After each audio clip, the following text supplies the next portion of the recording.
Guerre contre Johnny Depp, le message d'Amber Heard à ses fans.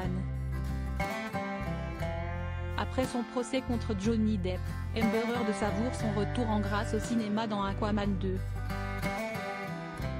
Et remercie ses fans sur Instagram pour leur soutien indéfectible, même si elle n'est présente que 10 minutes dans le film. En 2018, Aquaman avait dépassé le milliard de dollars de recettes. 5 ans plus tard, le deuxième volet ayant coûté 200 millions de dollars en a rapporté 272 millions, comme le rapporte BFM Télévision.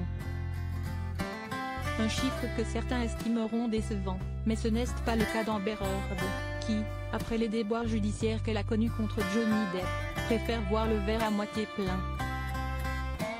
Après tout ce temps, Aquaman 2 a éclaboussé le box-office.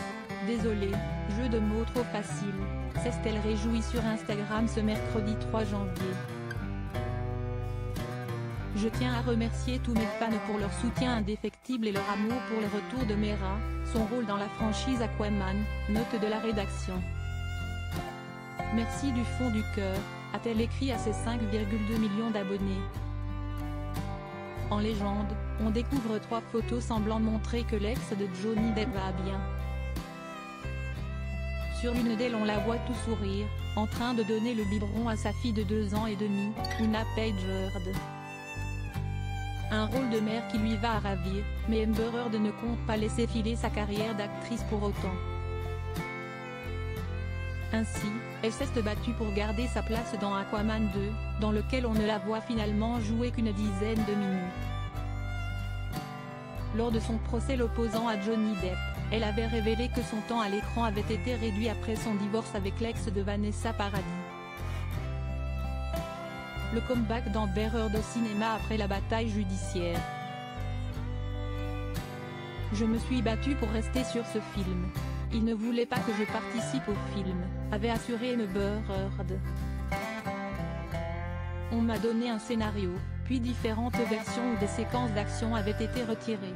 Mon personnage faisait moins de choses. Ils ont retiré pas mal de choses, avait affirmé la comédienne de 37 ans. En octobre dernier aux États-Unis, l'actrice a aussi été vue dans le film d'époque In the Fire. Le film est une méditation sur les pouvoirs presque surnaturels de l'amour, raconté au travers d'une femme volontaire et indépendante au tournant du XXe siècle.